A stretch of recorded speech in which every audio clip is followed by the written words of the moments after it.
Hello and welcome to episode 8 of Calculus 1. I am Mohammad Momenzadeh, the presenter of this lecture, and today we will discuss about technique of the derivative, and step by step we try to develop our techniques. We start our techniques by a quick review for the derivative of the polynomial functions, and step by step we try to discuss about the derivative of exponential function, logarithmic function, trigonometric function, and so on. So let us start our discussion by talking about the quick review of the derivative of the polynomials. So at this slide I recap the contents that we had it previously. If we have a function x to the power of n and we want to take a derivative from x to the power of n, then simply you just drop that n from the exponent close to the x, and it will be n times x to the power of n minus 1, and we subtract 1 from the exponent, as you can see over here. For instance, if we have x squared and we want to calculate the derivative of x squared, it's only enough to drop that square, that 2 at the exponent, to close to the x. So we have 2 times x to the power of 2 minus 1, which is x to the power of 1, or 2x simply. And also if we can calculate the derivative of a number 1 as a constant function. If we consider the number 1 can be written as x to the power of 0, then the result will be 0. Then as a consequence, we can see that the derivative of a constant number always will be equal to 0. So we should keep it in our mind that the derivative of a constant number is equal to 0. If you forgot some part of the exponent or the discussion about the exponent of the x, you should return back to the lecture 1 and watch that video again to remember that concept. So one another thing is a fractional case. When we have 1 over x cubed, for example, and you want to take a derivative, then this x cubed at the denominator can comes up with the negative exponent. Then we have x to the power of minus 3, then the derivative will be minus 3 times x to the power of minus 3 minus 1, which is minus 4. So the result will be minus 3 over x to the power of 4. Or you can also memorize that one as one formula, that 1 over x to the power of m, if we take a derivative from that function, the result will be minus m over x to the power of m plus 1. This plus 1 is happened because it's at the denominator. So this is the rule for the fractional case. If you have a roots or radical over there, x cubed with the roots of 5, fifth roots of x cubed, and if you want to calculate the derivative of that expression, then we can rewrite that x cubed under the fifth root as a x to the power of 3 over 5. We talk about the fractional exponent, that the roots can be written as fractional exponent. Right now we just drop 3 over 5 close to the x, and we subtract 1 from the exponent, and 3 over 5 minus 1 can be written as 3 over 5 minus 5 over 5. To have a common divisor, I just rewrite 1 as a 5 over 5, and then I take a common divisor, and 3 minus 5 is minus 2. So the result is x to the power of minus 2 over 5, as you can see over there. And because the exponent is negative, to make it positive, I just convert it to the denominator. Then I have 3 over 5 times x to the power of 2 over 5. And this 2 over 5 also can be written as a x squared, fifth roots of that one. So normally we can have this formula as well for the roots case, that x to the power of m and roots of it. If you take a derivative, the result will be m over n times n roots of x to the power of n minus m. So you don't need to memorize this type of the formula, but for whom that they like the formula and this type of the forms, they can memorize it, but I prefer to just use the properties of the exponent. But it's important to keep it in your mind that some type of the derivative are too important and it's applicable. It can be appear in a lot of places, so it's not a bad idea to keep it in your mind that the roots of x, where the we have the square roots indeed of x, then the derivative of that one will be 1 over 2 roots of x. This one will be used too much. I mean, without this calculation, later on we will write it as 1 over 2 roots of x. It's no need to calculate a lot of things, so you should keep it in your mind that the derivative of roots of x is equal to this expression. So let us have some property for the derivative and use that one to expand our knowledge for the derivative techniques as well. So at this stage we introduce some rules that is important, and we can use it to develop our techniques for calculating the derivative. The first rule that you can see over here is given as a derivative of addition and subtraction of a function. If you have u and v as a two function of x, and u plus or minus v prime, or the derivative of the addition, is equal to addition of their derivative. This is the first rule that we can mention it over here. The second one said that if we have a constant number like k, and this constant number is multiplied by a function like u, then ku prime is equal to k times u prime. Means that the coefficient of the expression can comes out from the derivative when we take a derivative. Next one is a product rule. So the product rule said that the derivative, what is the derivative of the production of two functions. So if u and v are two functions, and if we want to calculate the derivative of u times v, then it's going to be the derivative of the first one, u prime, times the second one, plus the derivative of the second one times the first one. Don't make the mistake to take a derivative from both and write it as a multiplication of the derivative. When we have the production of two functions, then we should use the product rule to calculate the derivative. Means that the result will be the derivative of the first one times second one plus the derivative of the second one times the first one. And the last determine the quotient rule. The quotient rule is used for evaluating the derivative of a quotient or the fraction.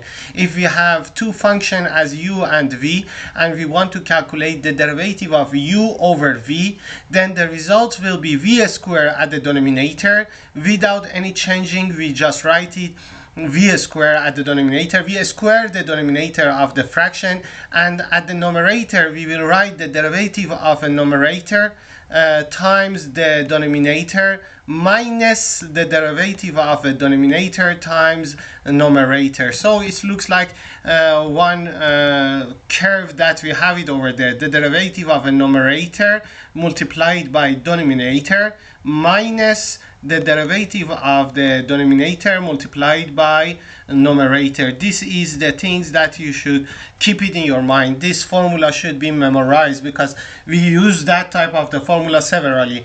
So let us take a look at some example that we have it over here. The first one asks you to evaluate the derivative of this expression. When we have the expression with some subtraction and addition between them, we can split them to some parts. Means that I can split it to three terms.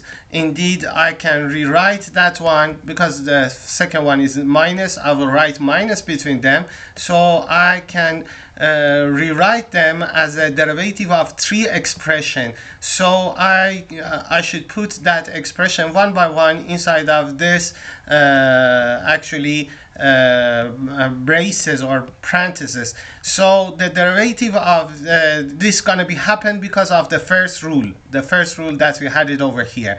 So it will be the derivative of the first one, which is 4x cubed, minus the derivative of the second one, which is 5x squared, and the next one is the roots of x, that I should mention it at the last braces over there. So right now the constant number, the coefficient, should comes out from that braces. This happened because of the second rule that I have it over here. So based on that second rule, I can write them as a 4 is coming out from the first one, and I will leave the x cube inside of the braces and write the derivative over there. Then minus 5 is coming out, and we have x squared inside of the second brace, and we should take a derivative of that one.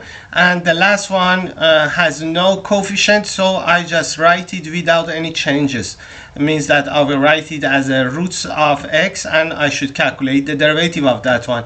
In the next step, you should calculate the derivative. So the derivative of x cubed is gonna be 3 times x squared, and this 3 should multiply it by that coefficient 4 that I have it over there, because 4 is multiplied by that term indeed. And if I just take a derivative of x cubed, it's gonna be 3 times x to the power of 2, or 3x squared. So 4 times 3 will be 12. So we have 12 over here, 12x squared. And the next one is minus 5 multiplied by 2, which is 10. So I have 10x. I reduce the exponent 1 times again over here, and roots of x, the last one that I said it before, that you should memorize it, that it's going to be 1 over 2 roots of x. So this is the result. From now up to the end, I will not write these 2 steps. I mean, I will directly write the answer like this. I mean, it's easier to just write it like that. Indeed, we multiply this 3 by 4, and the result is 12, and we reduce the exponent 1 time, so 12x squared. Then I multiply this 2 by 5 as a coefficient of x. The result is minus 10x, and the last one is a derivative of roots of x. But for understanding the application of a first and second rule, I just split them and write it like that. So the next expression is a multiplication of 2 expressions. You can simplify the expression first, means that you can multiply x by x squared, x by 3x, and then multiply minus 1 by x squared and minus 1 by 3x to calculate the derivative of this expression. Or simply you can use the product rule. So the result will be the derivative of the first one. Derivative of x is equal to 1. Derivative of constant number is 0, so the derivative of the first one, or u prime, will be 1. So it will be 1 times x squared plus 3x. So I will write it over here, x squared plus 3x, and then I will add this expression by the derivative of the second one times to the first one. So let me just write the first one over here. The first one is x minus 1, and then I should write the derivative of x squared plus 3x, which is equal to 2x plus 3. So as much as you solve more derivative, you will be expert in that type of the things. And if you are beginner in that calculation, it's better to write them separately in a different braces to just avoid any problem. Sometimes the student forgot to write one derivative over there or one expression, so it's better to just write it like that if you just forget this type of the thing. So as you can see over here, this is if I name the first expression over here as u and the second expression over there as v, then the result is u prime, this part is u prime times v, so I just write v over here. Then I add by the u times v prime, and the second one determine the v prime. So if you are beginner, as I said it before, it's better to put that braces or that segment line at the top to determine the result. So the next one is a type of the quotient. So as I said it, when you have a quotient, first of all, the first thing that you should write it is sketching one line. So when you have the quotient, the first thing that you should do is sketching a line. Then you will write the denominator without any changes at the denominator of the result, and then square the denominator, means that I will write the denominator over here and I just square the denominator. So this is the thing that you should do it at the beginning. So when you have this expression, you want to calculate the derivative of one quotient, the first thing is sketching a line, then you will write the denominator square at the denominator over here. I just square both of this expression. Right now I should write the u prime. Let me just do the same thing that I said it. I should write the u prime times v. So the v is given like this, so I will rewrite it over here, u prime times v, and then I should subtract that one minus v prime times u, means that then this one prime should be written, this terms prime should be written times u. So let me just close the braces and write prime over here times u, and the u is given by 3x squared minus 5x. So if you do like this, you will never make a mistake. So it's very important to just put their places over there. For the beginner, I said it, as much as you solve it, you can write it directly over there. So first of all, at the first one, you should write the derivative of a numerator. So the derivative of 3x squared minus 5x should be written here. I remove that prime, and instead of that one, I will write the derivative of that expression. The derivative of 3x squared is 6x minus 5. So simply the derivative of that one is written. Right now it's remain to write the derivative of this expression. So means that let me just erase this one again to write their derivative. So I just erase this part, and then also let me remove the prime.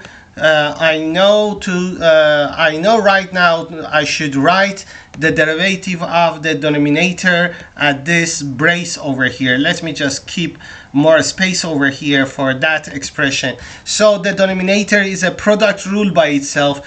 It means that I should write the derivative of the first one. The derivative of the first one is 2x multiplied by the second, which is 5x minus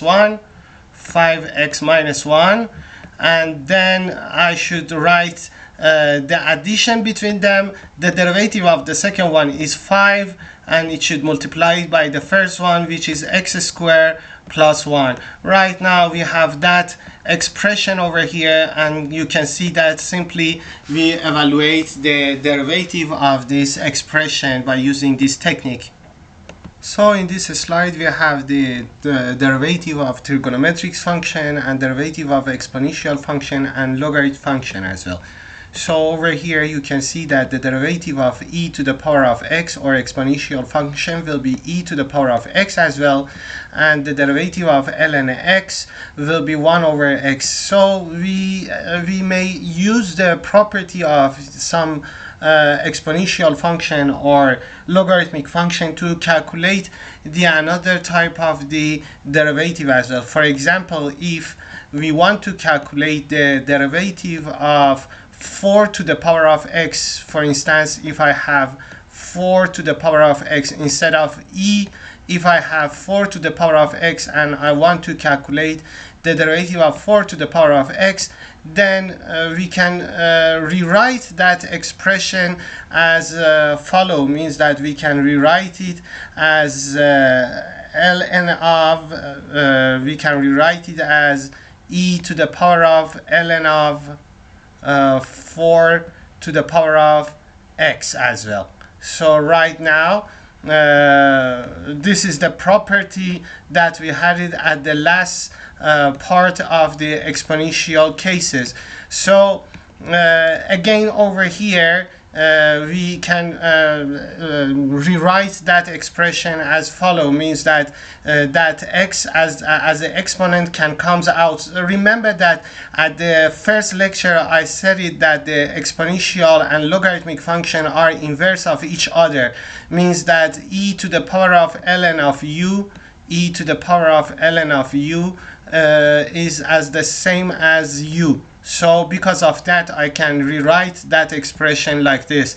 So we had that property. If you just take a look at that part, we said that a to the power of logarithm of b in a base a, b in a base a is equal to b. So it's coming out from that property.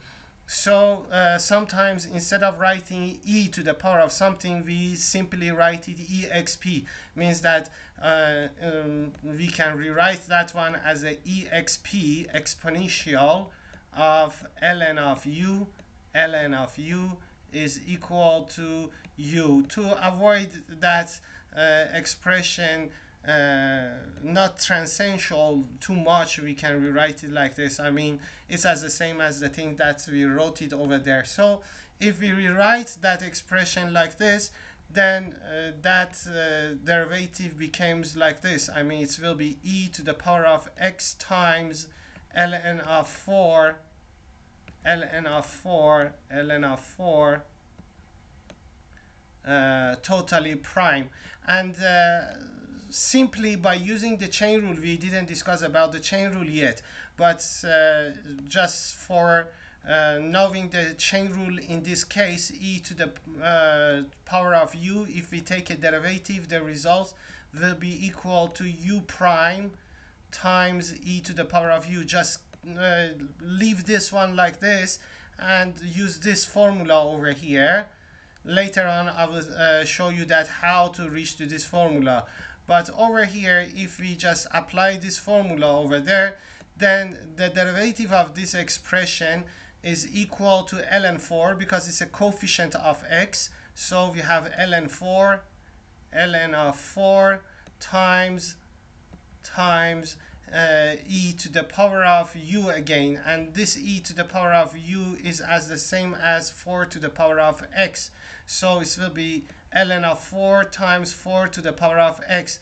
The reason that I just solved this example is writing that for the general case we can rewrite that expression as follow, means that the derivative of a to the power of x can be written as ln of a times ln of a times a to the power of x as well. So we can extend the formula to this format as well.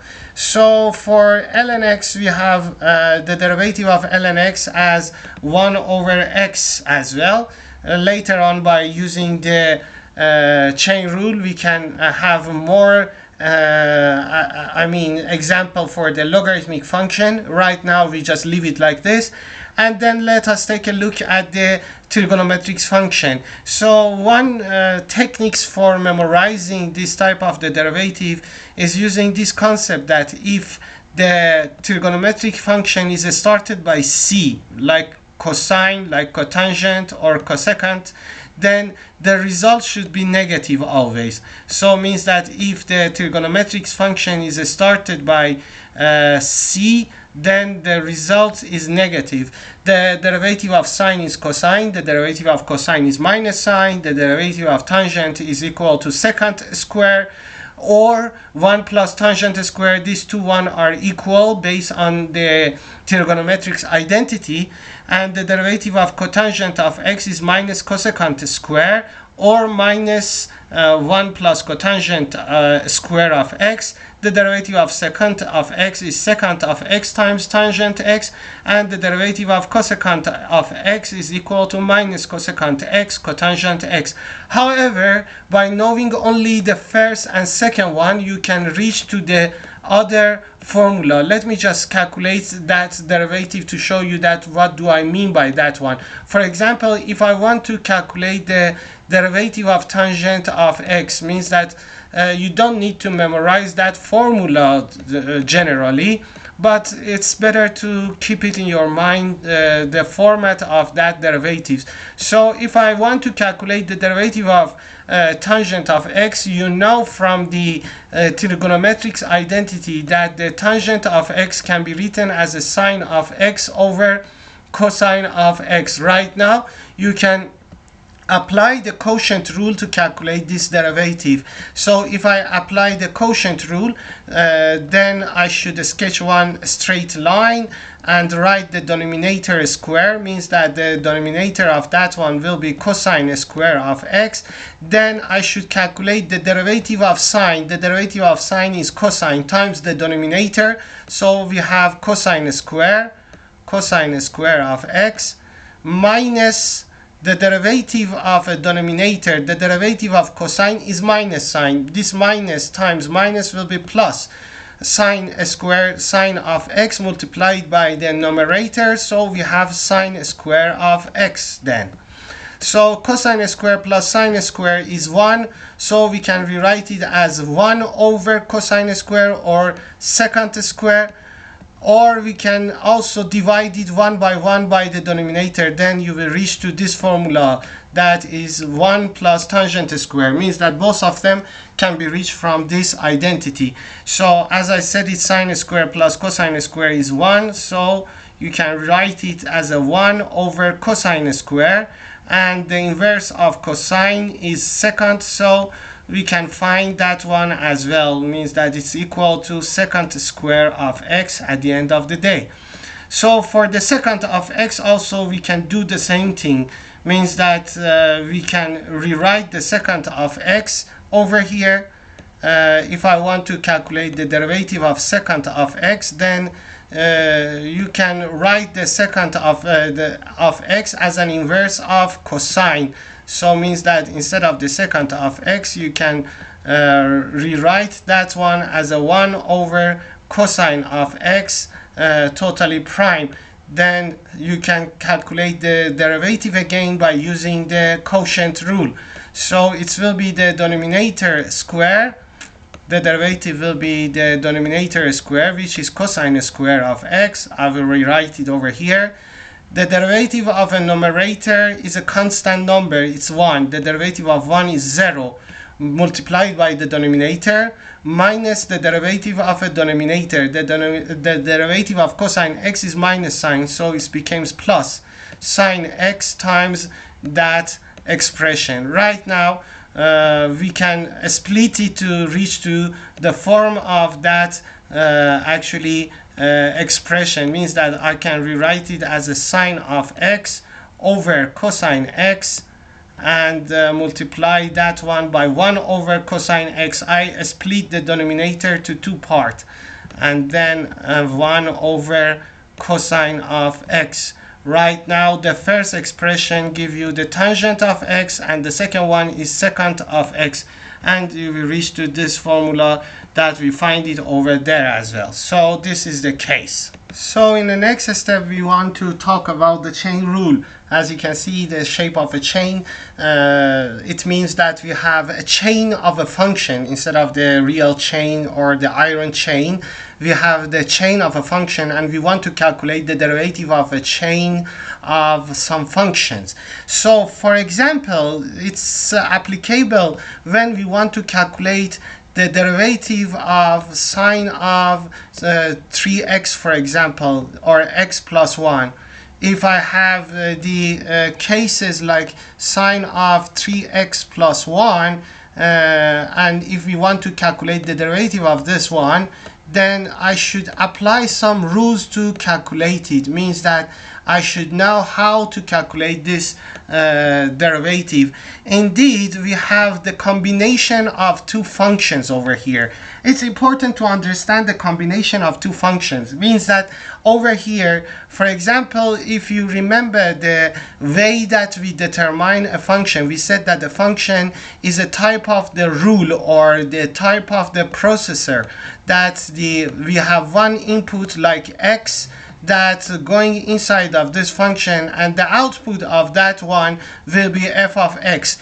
Right now, if I put this output inside of one another function or one another processor, then we have the chain of two functions. Means that this output of this function can be considered as the input of one another processor or one another function like g. Then the result that comes out over here is g of f of x. So right now, instead of these two machine or two processor, I combine them and I will write them with one machine, which is a combination of two function. So over here, I want to know what's happened if I have this type of the situation, and how can I calculate the derivative of this function. So simply, first of all, let us take a look at this example, and simply you can see that how can we calculate it. We are looking for the inner part of this expression, and we take the derivative of that one outside of that actually expression. Means that first of all, I should calculate the derivative of 3x plus 1, which is inside of this function. So this 3x plus 1, the derivative of that one should be calculated. Then I should calculate the derivative of sine, which is cosine, at the same point, at the same given point. Means that at the point 3x plus 1, and the derivative of the sine is equal to cosine of x, and because the instead of the x I have 3x plus 1, so it will be cosine of 3x plus 1 as well. So over here, the derivative of 3x plus 1 is equal to 3, so simply the result will be equal to 3 times cosine of 3x plus 1. So we can calculate it like this over here, if I just can find it. So we have this actually situation over here. So if I want to rewrite that one by one actually formula, generally it said that if you want to calculate the derivative of f of g of x or f o g of x, the combination of these two functions. So for example, if I have this and I want to calculate the derivative of this expression, then I should take out the derivative of inner part. Means that I should calculate the derivative of g of x, which is g prime of x, and then I multiply that one by the f prime at the point gx, by the f prime at the point gx. Of course, you should check all of this condition that everything will be good. I mean, the functions has a derivative already. Without having the derivative, you cannot use the chain rule. But over here, this is the form of the derivative chain rule. There is the another form of this actually formula as well. That is a format that the Leibniz used, that format as well. Means that if you want to calculate the derivative of a function y respect to the variable, for example t, then you can rewrite that expression as follow. So this is the derivative of y respect to t. So we can use this type of the notation instead of the prime for making the derivative. So let me just rewrite it over here, that this one means that I'm looking for the derivative of y where it's given by the variable t. So right now, instead of calculate this expression, if t is a function of x, for example, over here, let me just expand give the space more over here. Means that t, for example, over here is a function of x. so I need more space to put the x variable as well inside of this expression. So it's t of x indeed. So if I want to calculate this derivative, let me just keep the derivative for all of this expression as well. Means that y of t of x, y is a function of t and t is a function of x, and I want to calculate the derivative d of y dt. Then we should write the derivative of inner part out, so it will be dt over dx, the derivative of inner part outside. And then actually I should multiply that one by the another expression. So over here we have we should write actually dy dt. Over here I want to calculate dy dx. So if you want to calculate dy dx, then you can rewrite that one as a dy dt times dt dx. So the dt dx is a derivative of inner part that you have it over there, and the dy dt determine the derivative of y respect to t. So it seems that we have some expression that we can cancel. It's not the fraction indeed, they are the actually the symbol of the derivative. It's not a fraction. It seems that we can cancel these two actually part over here to calculate the derivative. So let us solve some example to see that how can we use this type of these two forms of the chain rule in some examples as well. So over here we have two simple examples that we can apply the chain rule to calculate the given derivative. So at the first one we have some information, and at the end of the day they ask you to find FOG totally prime at the point 4. So I just started by writing the FOG at the point 4.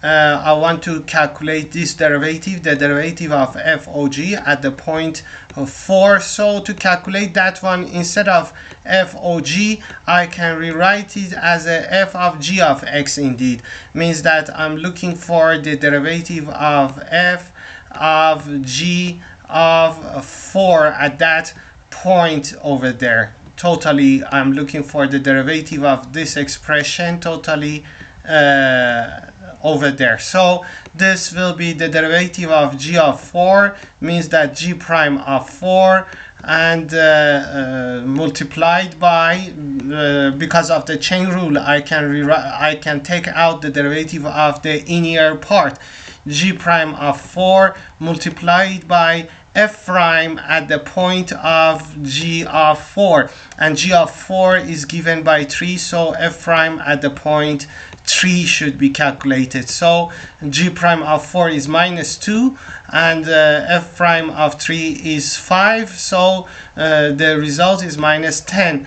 We can even use more than one chain rule over here. So for example, at this question, as second one, we want to calculate the dy dr. So this one can be written as a multiplication of this expression. So I can rewrite it as a dy dt, means that instead of dy dr I can rewrite it as a dy dt, then multiplied by dt dx. So it seems that you can cancel this dt, and then dx dr as well. You can see that the multiplication of them is such that they are not the fraction indeed, but it's such that you can cancel this dt and dx, and the results will become out. So it's only need to multiply 6 by 3 by -2 to calculate that expression as well.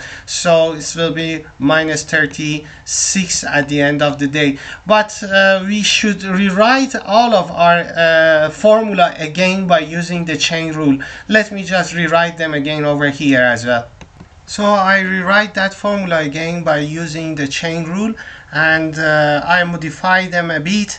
As you can see over here, the most important things over here that has a little differences with the previous case is a ln of u. The derivative of ln of u will be u prime over u. If you remember that the derivative of ln x was 1 over x, so if I have ln of u, we have u prime over u, and it's important to calculate the derivative of ln of some expression. When you see this situation, you should sketch a straight line and write the same terms at the denominator u, and then write the derivative of that one at the numerator, as you can see over here. Let us solve some example related to that case. So the first example over here is an example of logarithm, and as I said it, when we have this situation, you should sketch one straight line, write the same terms at the denominator. Means that instead of cosine x, the cosine x should be written at the denominator, so the denominator is cosine of x, and in the numerator I should write the derivative of cosine x. The derivative of cosine x is equal to minus sine x, so it will be minus sine x over cosine x, or you can rewrite it as a minus tangent of x. Means that the derivative of this expression will be minus tangent x. So there is another things over here. When you have a chain of function, you should take a look at the outer part of that one.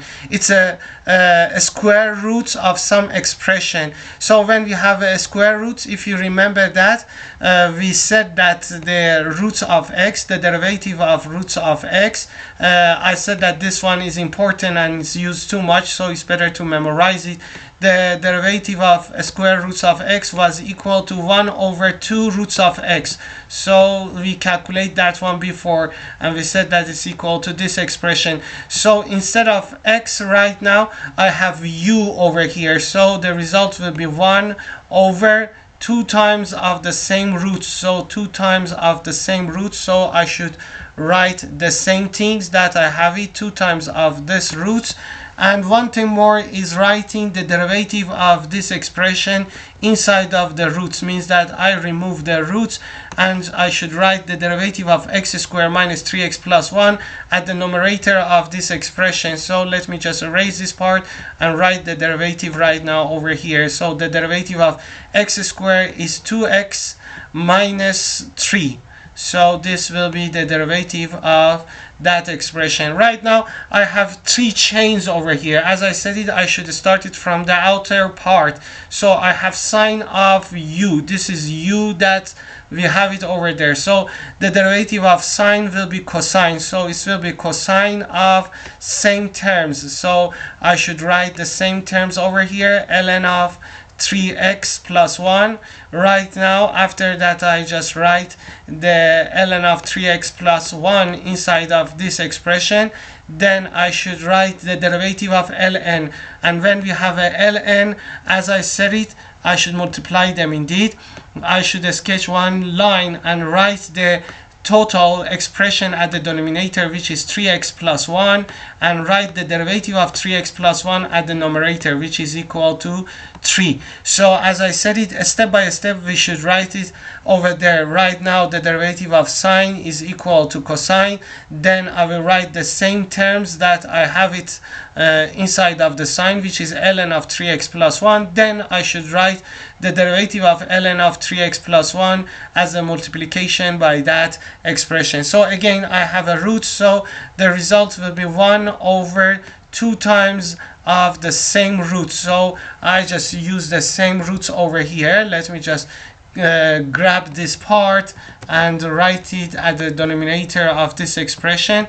Right now I should go forward and do one step more. So then I should calculate the derivative of this part inside of these roots. So because it's a fraction and it's a quotient indeed, so I should sketch the same thing and write it as a quotient rule. So the quotient rule said that to write the denominator totally a square, then write the derivative of a numerator which is 1 times the derivative times the numerator, which is ln x, minus the derivative of a denominator, which is 1 over x. The derivative of ln x is 1 over x, multiplied by numerator, which is x minus 1 as well over there. So there are more application for that type of the chain rule, that we can solve some type of the totally difficult question like this. For example, if I want to calculate the derivative of this function, which is too long, and you should evaluate it normally by using a lot of actually the product rule, the derivative of the first one times second and so on. Instead of calculating that one, I will take a logarithm from both sides. Most of the time when we have a problem with the exponent, we should use the logarithm. So if I take a logarithm from both sides, then at the left side I have ln of y, and at the right side I have ln of this expression. And because there is a property for the logarithm, if you remember it from the first lecture, then the exponent is coming out, and I can rewrite that one as a 3 times ln of x minus 1, means that the exponent becomes as a coefficient, and also the multiplication becomes the addition part. So it will be 5 times ln of, right now it will be 3x squared plus 1. So this is the second one. And for the last one as well, we have the similar things, means that that expression 2x plus 1 to the power of 7 became 7 times ln of 2x plus 1. So this is the result of a logarithm from both sides. Right now I can take the derivative from both sides of this expression. If I take a derivative from both sides, the left side will be y prime over y. So it will be y prime over y, and the right side will be as follows. So it will be 3 over if I want to take a derivative from that one, then I should write x minus 1 at the denominator and the derivative at the numerator. I should do the same thing for the next one, means that I should sketch one line, write 3x squared plus 1 at the denominator, and the derivative of 3x squared plus 1 should be written at the numerator, means that we have 6x at the numerator. So next one also can be written as follows. We have 7 and then 2x plus 1 at the denominator, then the derivative of 2x plus 1 is equal to 2.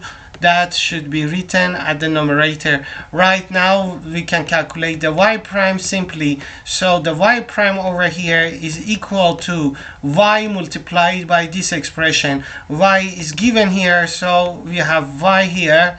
So if I just rewrite it over here, this is the value of y, and multiplied, this value of y should multiply it by the expression at the right side to calculate the y prime. So the y prime will be equal to this expression, means that I can replace it over here.